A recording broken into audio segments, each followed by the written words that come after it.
Rev up your engines.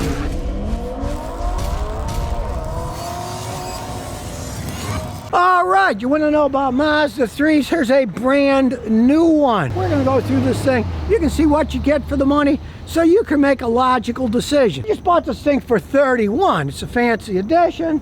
All carbon, it's a beautiful car, it's all-wheel drive, that kind of money, that's a good price these days. And you might wonder why. Well, the why is because everybody wants SUVs, right? So sedans are cheaper. Just like I had the guy a few weeks ago bring a brand new 2025 Camry. They're all hybrids. He paid 31 grand here in Clarksville, 56 at the same dealership for the fancy hybrid RAV4. So, if you want something that's going to last, when something's popular, it behooves smart people to leave the crowd and get something that's well made, but doesn't have the price tag. Now, as far as I'm concerned, Mazda's come up in quality, especially the last decade, but the weird thing is, you go back years ago, one year they sold like 130,000 Mazda 3s. Last year, 2023, they only sold 30,000 Mazda 3s in the United States because everybody wants an SUV.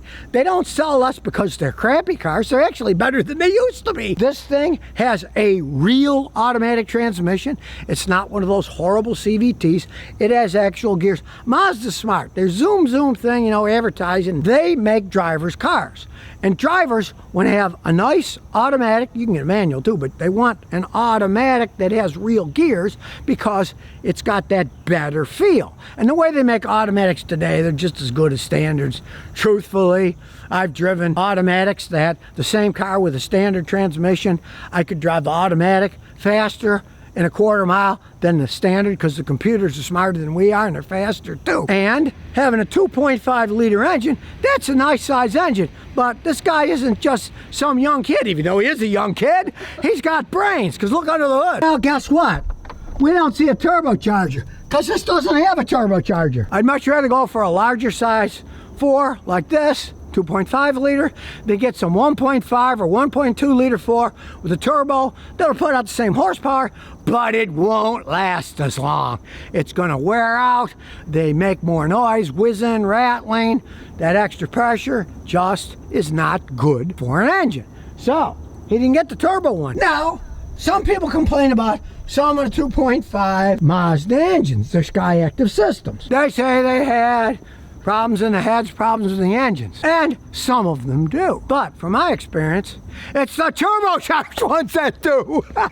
This is not turbocharged. I know I sound like I'm beating a horse that's already dead trying to get it up. No, I'm not. It's true. You get a non-turbo engine, you see when you drive this thing, it's got plenty of zip to it because it's got a real automatic transmission. But it is going to outlast a turbocharged engine. And interesting enough, if you drive conservatively, it gets the same exact gas mileage as my 17-year-old Matrix, which is 37 miles a gallon on the highway. Now, he generally gets about 27 because he's young and he drives like a maniac and he's laughing in the background. But that's just the way it goes. I'll tell you, the faster you drive, the more the engine spins, the higher the RPMs, the worse gas mileage you're going to get. But if you just cruise this thing at 65, when it's 65, you can get 37 miles a gallon in this thing. So, you know, that's good gas mileage. Now, it's not a hybrid like the Camry 25. They're all hybrids that can get 51 on the highway, you know, but it doesn't have all that technology that a hybrid has. It doesn't have a super expensive battery.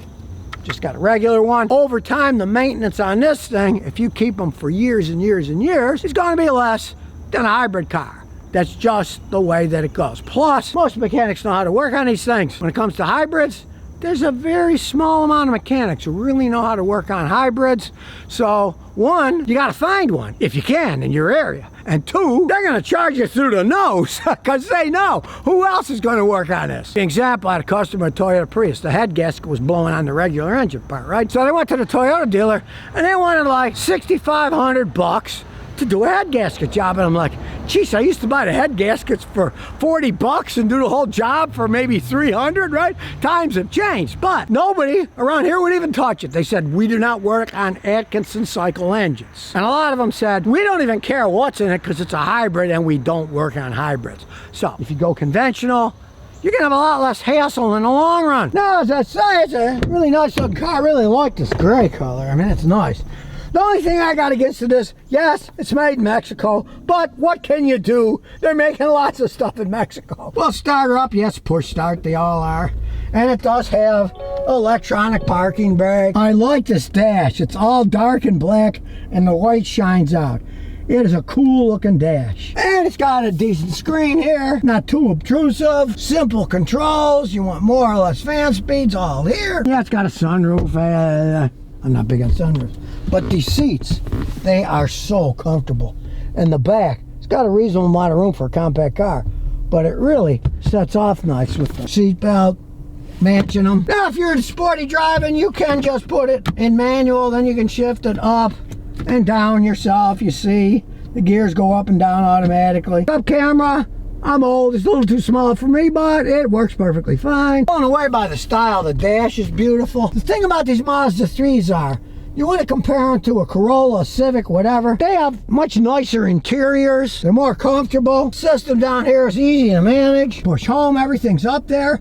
Works quite well. And this is the all-wheel drive version, which is actually better for a lot of people because it's very hard to do burnouts in all-wheel drive vehicles. So you're not going to be doing burnouts and showing yourself off and destroying your car. And of course, the all-wheel drive is much safer in rain and snow, you name it. Recent all-wheel drive system, it debuted over 11 years ago. So Mazda's been making these for quite some time, and they haven't had any particular problems with them. They are complex, but they do work quite well for handling and for not getting stuck. Now, of course, in town, they do kind of knock your gas mileage. He's young. He says he probably gets like 23 miles a gallon in town. He drives like a maniac, and it's all-wheel drive. That will affect your gas mileage a bit. A lot in his case. In my case, it would probably get, I don't know, a couple miles a gallon worse than a just front-wheel drive vehicle. There's a backup camera, working quite well. But I'm old. I still turn my head around, and I'm looking all over the place. You never know what's coming from the side. Very smooth four-cylinder. No shaking at all. Well, it just shifted gears. Kind of hard to tell, it's so smooth. It's got an excellent suspension system for driving. Now, it's a pretty small wheelbase car, but hey, we're zooming around, tires aren't squealing. I mean, this is a fun little car to drive around, I do have to say. But still, it is a non-turbo. So, it is not going to wear out super fast like a turbocharged engine will. I realize one thing. If you think he's getting bad gas mileage, if this thing was turbocharged, he'd get even worse. Turbocharged cars are a lie. They rate on a dynamometer as high gas mileage. But in the real world, when you step on the gas in a turbo, and that turbo spools up, zoom, the engine revs up, and your gas mileage goes down the toilet. So don't be fooled by gas mileage ratings with the turbo. If you drive any bit of fast, you're going to get worse gas mileage with a turbo than in a normally aspirated engine. Oh, nobody's coming there, nobody's coming there. Here we go. On Tobacco Road. Very smooth shifting. Now, yes, it's not a turbo. So, let's see what it does on a little drag strip here. So, we can come to a stop here, and we'll step on the gas.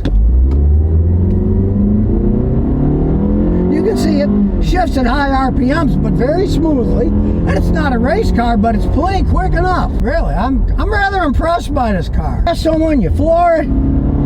You see that speedometer picks up pretty quick. I do have to say, these compact cars have come a long way since my day when I was young. When I was young, compact cars rattled and shook. They made all kinds of noise. They didn't ride very well. No, this thing is a completely different animal. Now, I know so many people are sold on SUVs.